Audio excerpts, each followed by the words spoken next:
Hello students, today we are going to read chapter 1st, part 2nd of Geo of class 9, page number 2nd. From Gujarat to Arunachal Pradesh. Gujarat से अरुणाचल प्रदेश के from Gujarat to Arunachal Pradesh there is a time lag of 2 hours. Gujarat से अरुणाचल प्रदेश के समय में 2 घंटों का अंतर है. Hence time along the standard meridian of India passing through Mirzapur in Uttar Pradesh is taken as the standard time for the whole country. अतः 82 degree 30 degree Celsius जो पूर्व देशांतर रेखा को भारत की मानक यामयोत्तर माना गया है, जो कि उत्तर प्रदेश से मिर्जापुर से गुजरती हैं. The latitudinal extent influence the duration of day and night as one moves from south to north. अक्षांश का प्रभाव साउथ की ओर से दिन और रात की अवधि पर पड़ता है. India and the world. The Indian landmass has a central location between the East and the West Asia. भारतीय भूखंड जो लैंडमास में भूखंड एशिया महाद्वीप के पूर्व और पश्चिम के मध्य में स्थित है. India is a southward extension of the Asian continent.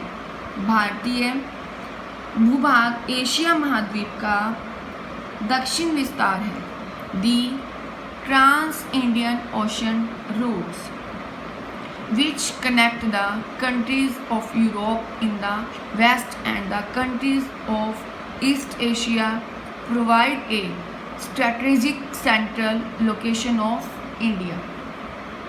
Hind महासागर जो कि पश्चिम यूरोपीय देशों और पूर्वी एशियाई देशों को मिलाता है, भारत को केंद्रीय स्थिति प्रदान करता है.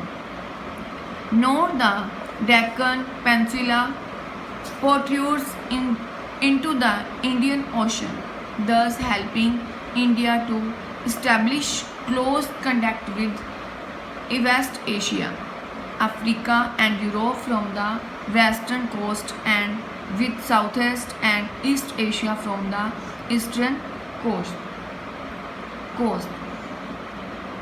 दक्षिण का पठार हिंद महासागर में फैला हुआ है और पश्चिम एशिया, अफ्रीका और यूरोप के देशों के साथ साथ पूर्वी एशिया के देशों से भी पूर्वी तट के माध्यम से भी उन्होंने अपने गहरे संबंध बनाए हुए हैं. No other country has a long coastline on the Indian Ocean as India has, and needed it is India's eminent position in the Indian Ocean, which justifies the naming of an ocean after it. Hind महासागर में किसी भी देश की तटीय सीमा भारत जैसी नहीं है. भारत की इसी महत्वपूर्ण स्थिति के कारण एक महासागर का नाम भी इसके नाम पर रखा गया है. नेक्स्ट है, do you know, since the opening of the Suez Canal in 1869, India's distance from Europe has been reduced by 7,000 kilometre. सन 1869 में स्वेज नहर के खुलने से भारत और यूरोप के बीच में दूरी 7,000 किलोमीटर कम हो गई है. अब ये ध्यान रखने के लिए पॉइंट दिया हुआ है.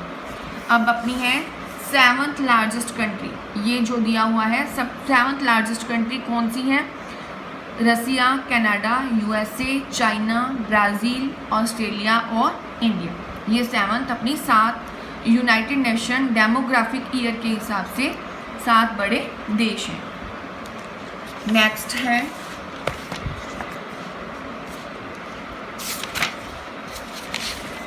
Page number 4।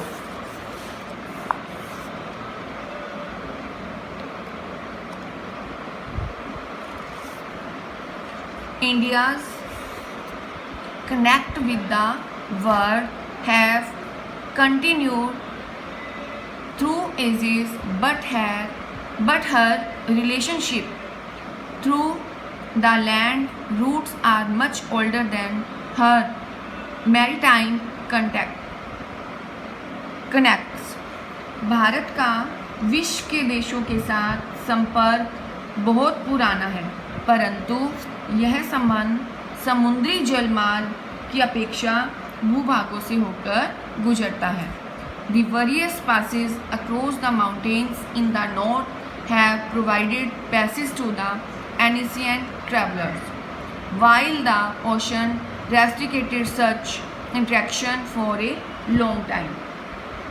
उत्तरी पर्वतों के दरों से उनके रेशो हैं, अनेक यात्री प्राचीन काल में भारत आए, जबकि समुद्री मार्ग बहुत समय तक उनको पता नहीं था।